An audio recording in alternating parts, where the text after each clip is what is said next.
Bom, um mês após o desaparecimento e assassinato do jornalista Dom Phillips e do indigenista Bruno Pereira, organizações de defesa da liberdade de imprensa se reuniram com autoridades para reforçar a importância de que todos os responsáveis pelo crime sejam identificados e levados à justiça. Realizadas nos últimos dias 4 e 5, as audiências foram feitas com representantes da Polícia Federal e também de comissões parlamentares, incluindo aí a Comissão Externa da Câmara dos Deputados, criada para acompanhar a investigação. O representante do Observatório dos Direitos Humanos dos Povos Indígenas Isolados e de recente contato também participou dessas reuniões.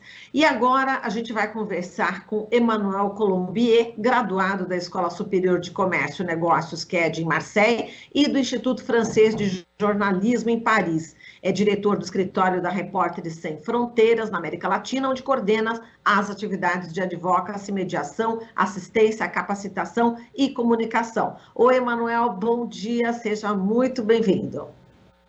Bom dia a todas e todos, obrigado pelo convite, obrigado por falar do Dom e do Bruno. Nós que agradecemos aqui essa presença, Emmanuel. Mas vamos lá, querido, as autoridades forneceram aí alguma atualização sobre as investigações durante as reuniões? O que foi descoberto até o momento? Então, a Polícia Federal informou que 3 pessoas já confessaram, mas que a investigação sobre outros envolvidos segue aberta. Por outra parte, a Polícia Civil do Estado de Amazonas, que é responsável pela investigação dos assassinatos, e a Polícia Federal está cuidando do caso relativo às ameaças recebidas anteriormente pelo Bruno, porque eles envolvem povos indígenas. O que foi descoberto é que eles foram mortos a tiros no momento da emboscada, e depois os corpos e o barco em que estavam foram escondidos. Ainda não há indícios de mandantes, mas a hipótese não foi descartada. Na avaliação dos deputados que foram na zona, uma coisa bem importante, a estrutura de pesca que os assassinatos utilizavam não caracteriza pesca de sobrevivência.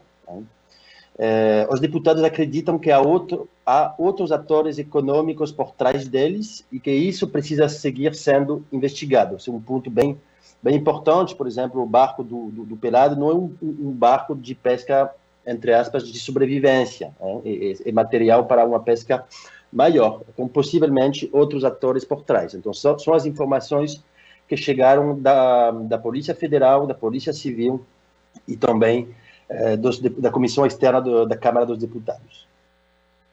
Quais seriam esses atores econômicos aí, enfim, o que se suspeita nesse momento? Bom, vocês sabem que essa zona é uma zona fora de controle do Estado, uma zona onde se mesclam muitos interesses econômicos, onde se misturam, atuação de crime organizado, de tráfico de drogas e armas na fronteira com Colômbia, com Peru, tem mineria ilegal, tem grilagem, tem pescaria ilegal.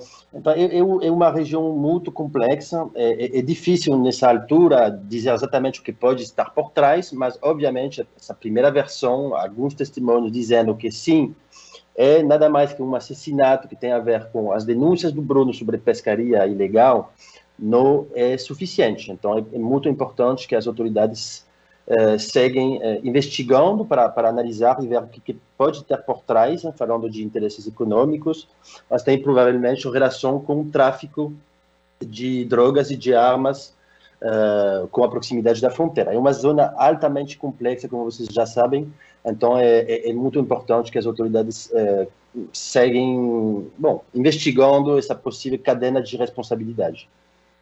Quer dizer, Manuel, existem aí muitos pontos, né, que seguem em aberto e necessitam aí de maior apuração. Como é que vocês estão vendo também o empenho, né, de todos os órgãos envolvidos nessa apuração? Como é que vocês estão acompanhando, o que vocês estão sentindo nesse momento? Porque a gente sabe que muitos órgãos ficaram omissos quando houve o desaparecimento, né, do Dom e também do Bruno. Nesse momento, o que vocês sentem aí em relação a toda essa investigação? Bom, eu acho que claramente a identificação e a detenção dos demais envolvidos nos assassinatos e na ocultação dos cadáveres, esse há outros motivos por trás, é a prioridade. É a parte que necessita maior apuração nesse momento.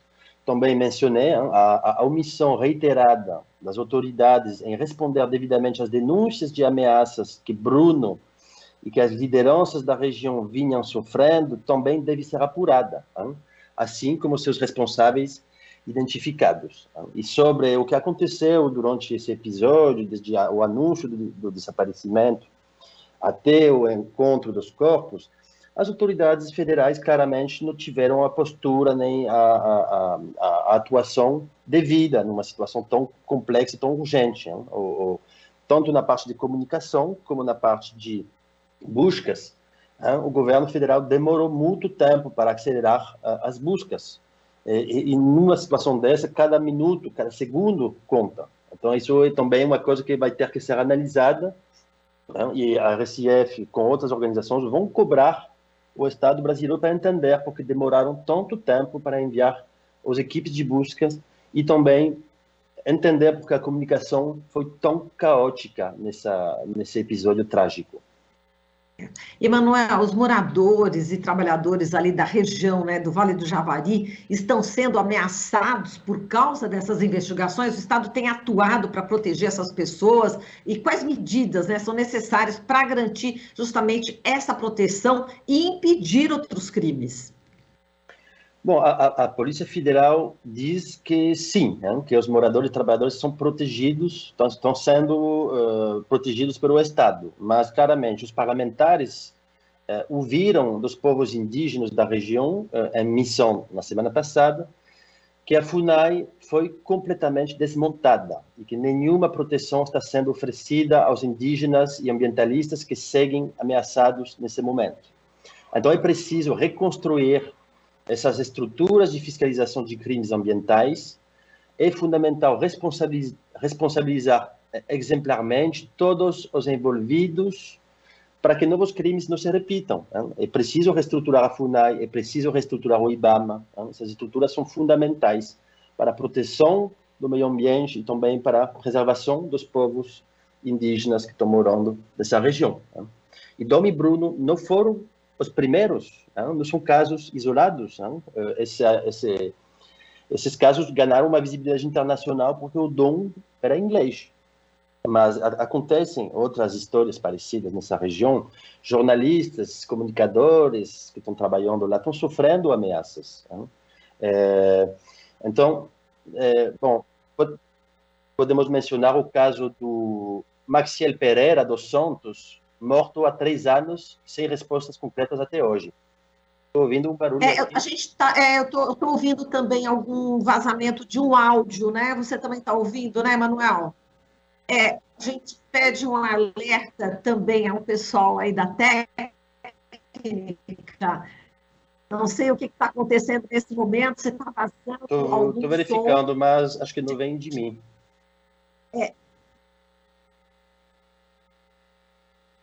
Aqui também a gente está ouvindo aqui um vazamento, não sei se a gente consegue, enfim, verificar com a parte técnica, né? Estou pedindo aqui uma atenção especial, aqui não tem nada absolutamente ligado, e Manuel também não tem, né, Manuel? Você tem todas as abas aí fechadas. Estou verificando, não vem de mim. Está tudo fechado. Bom, infelizmente é complicado a gente seguir assim, né, Manuel? De qualquer forma, a gente pede aqui desculpas, né, aos nossos teleouvintes por esse vazamento. A gente pede desculpa também a você, Manuel. Não sabemos o que está acontecendo, mas a gente vai ter que encerrar, obviamente, a nossa entrevista aqui. Enfim, acho que agora parou, né? Depois a gente justificar aqui falando, mas enfim, só para a gente ter. Ficou agora, infelizmente. Infelizmente ficou.